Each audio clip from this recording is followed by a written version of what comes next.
questão aqui, a questão 1, tá? A epilação a laser, popularmente conhecida como depilação a laser, também aprendi isso com o Enem, tá?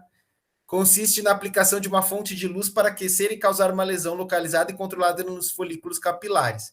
Para evitar que outros tecidos sejam danificados, selecionam-se comprimentos de ondas que são absorvidos pela melanina presente nos pelos, mas que não afeta a oxihemoglobina do sangue e a água dos tecidos da região em que o tratamento será aplicado. A figura mostra como é a absorção de diferentes comprimentos de ondas pela melanina, oxihemoglobina e água.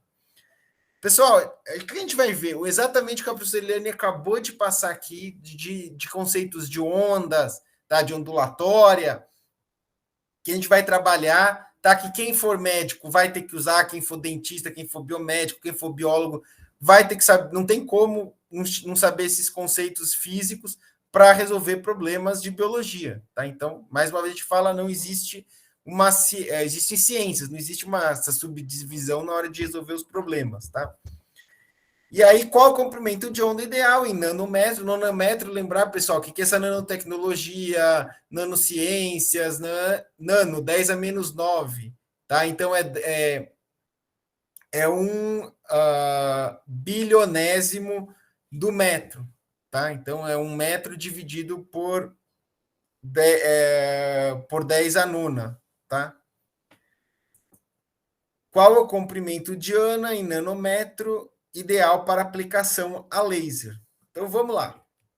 Ele te deu tudo o negócio e vamos focar onde ele está perguntando o que é para ele que precisa resolver o problema dele para não prejudicar o paciente, né? Para não virar uma queimadura ou então até né, uma coisa bem grave, tá? Então, que não afetem a oxihemoglobina do sangue e a água dos tecidos, da região em que o tratamento será aplicado. Ele te dá um gráfico, tá? O gráfico a gente tem que ler, tá? Qualquer gráfico que ele te der, tem que interpretar o gráfico. O gráfico é uma informação, como o próprio nome diz, gráfica, né? Não é um texto, é uma informação gráfica, é uma imagem que a gente está vendo.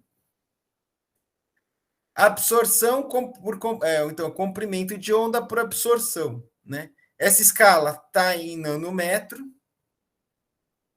tá? E a absorção aqui em porcentagem de absorção. O que ele quer? Que não afetem a oxihemoglobina do sangue e a água dos tecidos na região em que o tratamento será aplicado. Então, que não afetem é que não tenha absorção, tá? A gente tem aqui melanina, oxihemoglobina e água. Ele quer que não afete a oxihemoglobina, então ele quer esse gráfico, e ele quer e a água dos tecidos, então ele quer também esse aqui.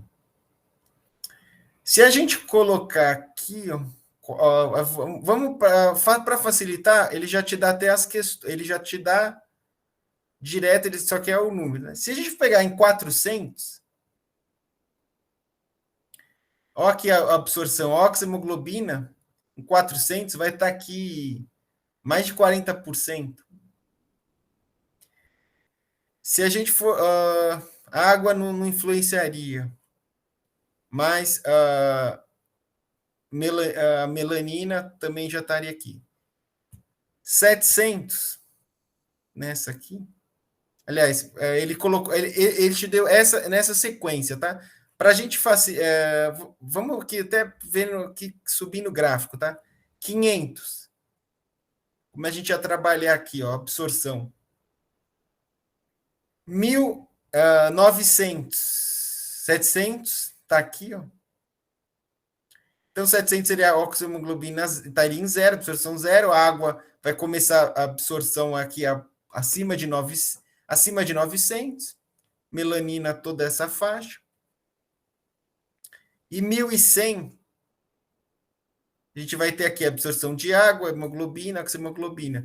Então, o que a gente vai poder concluir? Tá? Se a gente analisar o gráfico, buscar um ponto em que a absorção de oxihemoglobina e de água sejam zero, tá? Então, o que a gente vai ter que colocar aqui, ó, seja zero, né? Vai ser os 700 nanômetros. Pô, mas se for 600, vai ter absorção de oxihemoglobina. Se for 800, vai ter. Se for muito alta, vai ter, pode ser que tenha mais alta o comprimento da onda, o comprimento de onda maior. Quer dizer, a gente vai ter absorção de água e oxihemoglobina. Então, ele quer no ponto que essa absorção seja zero. Isso tem diversos fatores, tá? Nem precisa saber para responder essa questão, tá? Talvez a pessoa que chegou conseguiu fazer o estudo, que chegou a essa conclusão, saiba, mas no nível de ensino médio ninguém vai te perguntar isso, tá? Mas nessa frequência, desculpa, né? Desses comprimentos de ondas analisados, a 700 não tem, tá? Então não adianta ser maior, não adianta ser menor, tá? Porque senão a gente vai ter ataque à oxihemoglobina, ou então, no caso aqui, ele também de água, tá? Então, nessas situações, ele quer nessa situação específica, tá? Se fosse sem. Se Renato, fosse. vamos lá, Renato. Tá. Meio-dia, 11h55. Então, alguma dúvida aí para vocês? Quem vai fazer a segunda? Você ou é o Lucas? A outra é o Lucas Alguma dúvida, bonitinhos? E relembrar aí que física, biologia, química, tudo é ciência, tá? E matemática para resolver isso, ciência, vai ter questão de geografia. E vamos lá, uma aqui que também vocês vão ver que vai parecer bastante de física, tá? Pessoal, essa aqui, um pesquisador investigou o papel da predação por peixes na densidade e tamanho das presas, como possível controle de populações de espécies exóticas em costões rochosos. No experimento, colocou uma tela sobre uma área da comunidade, impedindo o acesso dos peixes ao alimento, e comparou o resultado com uma área adjacente na qual os peixes tinham acesso livre. O quadro apresenta o resultado encontrado após 15 dias de experimento, né? Então, ele te dá um quadro com algumas espécies, e o peixe, na verdade, que ele colocou como se fosse um criador desses maricultura, essa coisa toda, que já está, às vezes, no alto mar aí, um pesqueiro. E aqui ele quer saber, então, o pesquisador conclui corretamente que os peixes controlam a densidade dos. Então, aqui ele vai trabalhar com. Quando a gente fala em densidade física, a gente pensa lá em massa sobre volume, porque é massa sobre volume. Tem que lembrar também que densidade pode ser a densidade populacional, que a gente usa na geografia, tá, pessoal? O que é a densidade populacional? São um número no caso se fossem pessoas, são as pessoas numa determinada área, tá? Então, é uma área de densidade populacional alta, você pega Grande São Paulo, densidade populacional baixa, você pega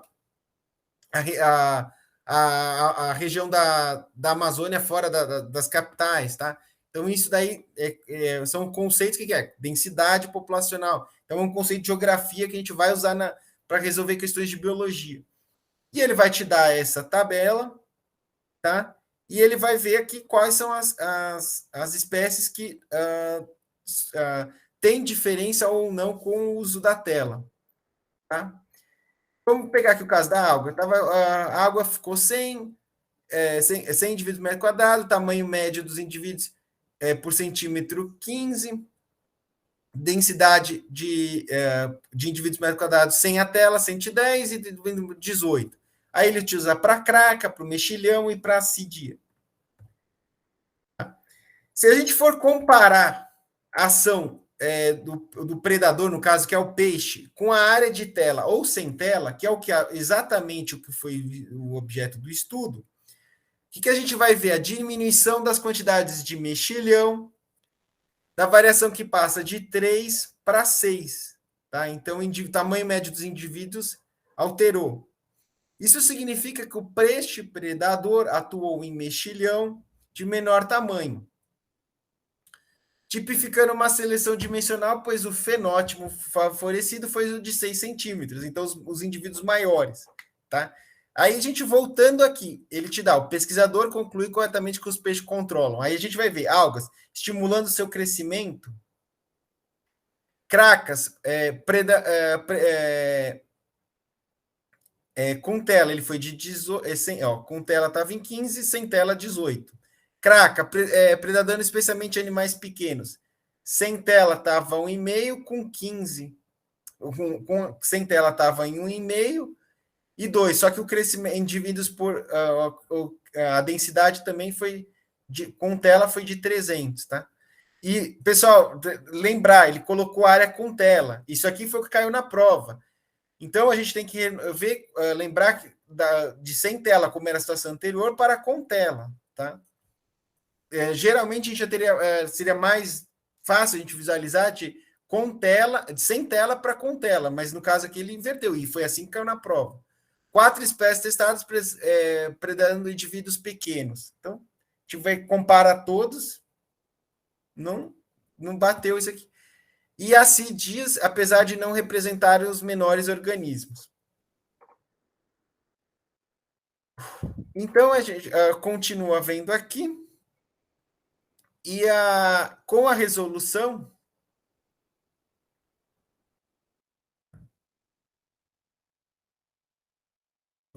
Desculpa, pode falar. Ah, tá, tranquilo, tranquilo. E que o peixe predador atuou em mexilhões de menor tamanho, tipificando uma seleção direcional, pois o fenótipo foi de 6 centímetros.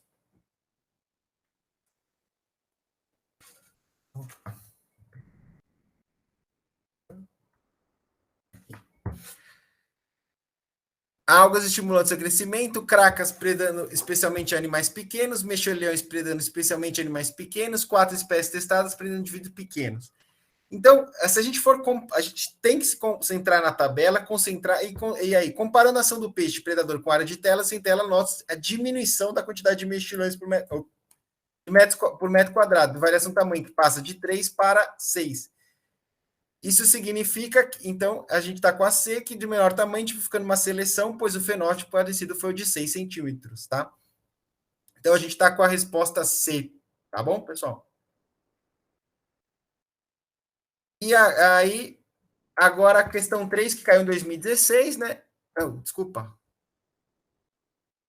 Agora, passar aqui para o Lucas, Tá. que vai comentar a questão 3. Se você puder, só parar de transmitir para eu transmitir desculpa. aqui, ô, Renato. Desculpa, não, tudo bem. Deixa eu ver aqui. Lucas, é bom você abrir o online, porque eu acrescentei umas coisas no slide. Tá, pode deixar. Deixa eu só abrir aqui. Foi.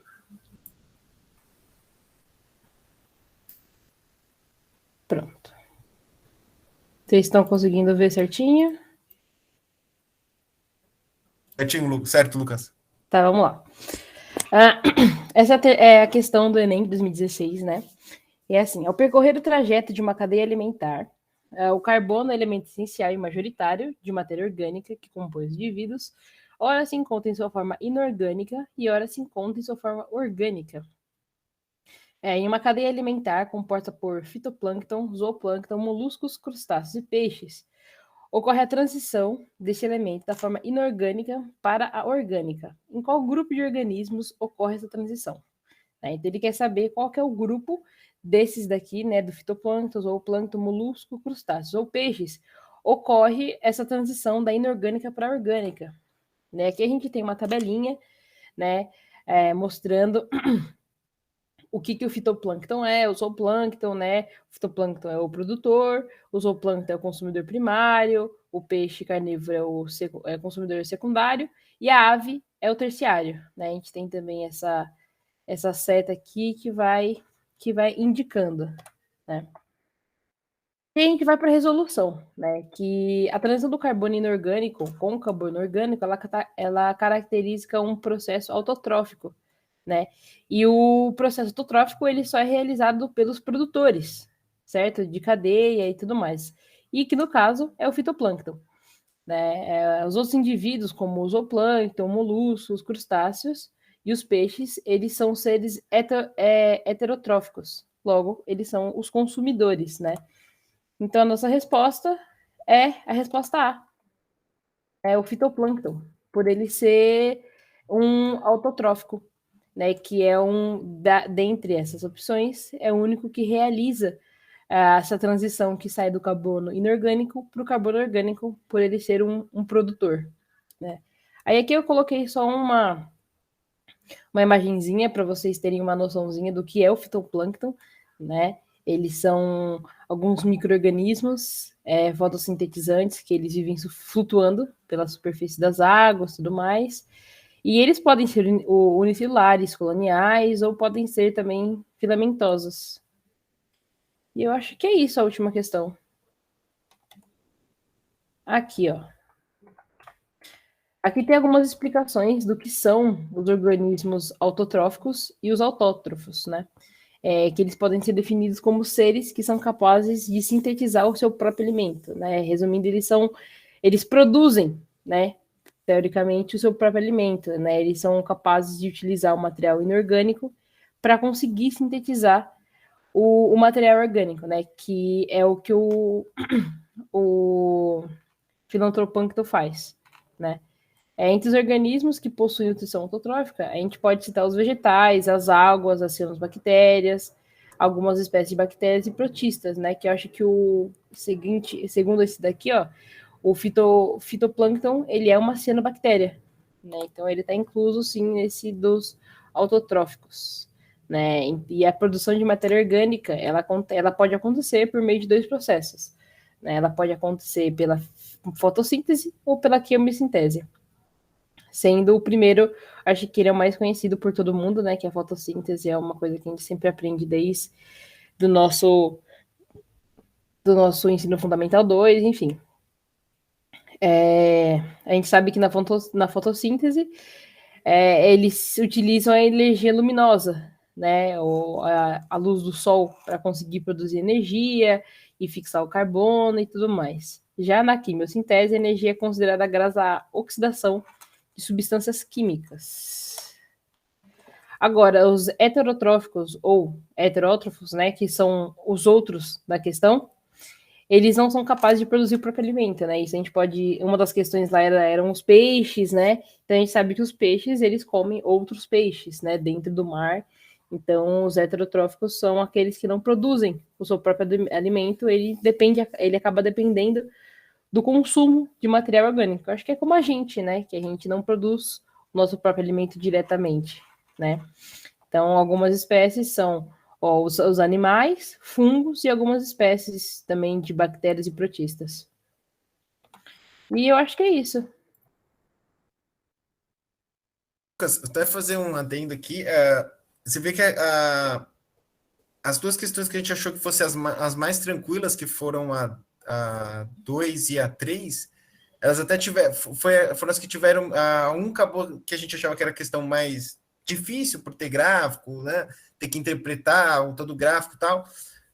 No fundo, foi a questão que o pessoal teve mais acerto, tá? Então, mostra que a gente tem que ter essa interdisciplinaridade e tem que ler, interpretar e ver algumas coisas. Por exemplo, a gente lembrar que o Lucas acabou de falar que sempre quem inicia, né? Os seres autótrofos, né? Que são auto, lembrar a gente auto, quem tem autonomia, né? E lembrar sempre, né, da cadeia, tanto no oceano como na terra, sempre, no caso, a gente vai ver os vegetais, né, que eles conseguem produzir fotossíntese, vai ser o início. Então, vamos ter esses conceitos que a gente já conseguiria matar, por exemplo, que peixe já não é, porque a gente sempre lembra aquele peixe se alimentando, né? Então, ele não, como é que ele está comendo? A gente, quem nunca deu ração aqui para um peixe, né? Então, já viu que ele precisa se alimentar, tal, então ele não vai iniciar. Então, vamos lembrando esses conceitos, tá? Para a gente chegar ao que a gente realmente, às vezes, precisa que acertar a questão. Lógico, a gente tem que ter o conhecimento, agora alguns conhecimentos de vida é sempre bom a gente levar para a prova, e às vezes a gente, lendo o texto, e o que a gente tem, às vezes, de conhecimento de vida, e com alguns conceitos que a gente já trabalhou na escola, a gente consegue resolver a questão aí, sem precisar se matar, sem precisar, às vezes, ir numa alternativa absurda, né? Uma alternativa que às vezes não tem nada a ver com o conceito, mas se você ler, às vezes, rápido ali, você vai, vou nessa, né? Que é o que eu já vi, eu já sei. Tudo bem, muito mais fácil a gente lembrar de um peixe do que de um zooplâncton, de um fitoplâncton, no caso aqui, de um fitoplâncton. Mas vamos tentar sempre ler o texto, o conhecimento que a gente teve na escola, o conhecimento que a gente tem de vida aí, ao longo da nossa experiência de vida, que dá para, às vezes, resolver questões, tá? Não adianta só ter conhecimento de vida, tá? nem chegar na hora lá, achar que vai ler o texto e vai matar. Tem que ter uma base, um conteúdo, essa bagagem que a gente foi criando ao longo da escola, ao longo Obrigada, do nosso Renato. trabalho aí. Queridinhos, está tudo bem? Alguém ficou com alguma dúvida dessa parte da biologia?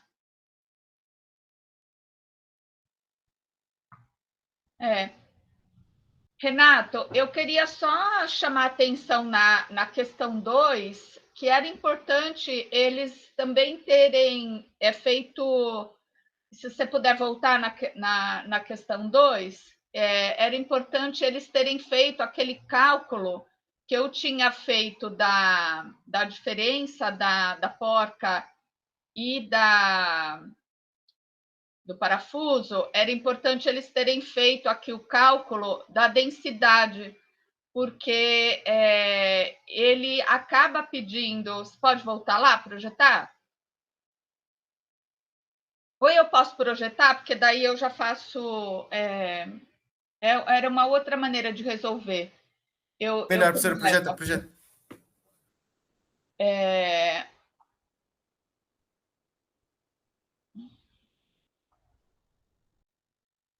Que eles poderiam ter, porque a pergunta dele aqui, eu não estou conseguindo, eu peguei a mesma tabela, aí a gente move a tabela. Ele faz a pergunta aqui, ó, os peixes controlam a densidade de quem? Se os alunos tivessem subtraído aqui, por exemplo, da alga, é 100, 110, né? A diferença seria, vamos só colocar a diferença aqui, então, eu vou apagar essa, excluir colunas.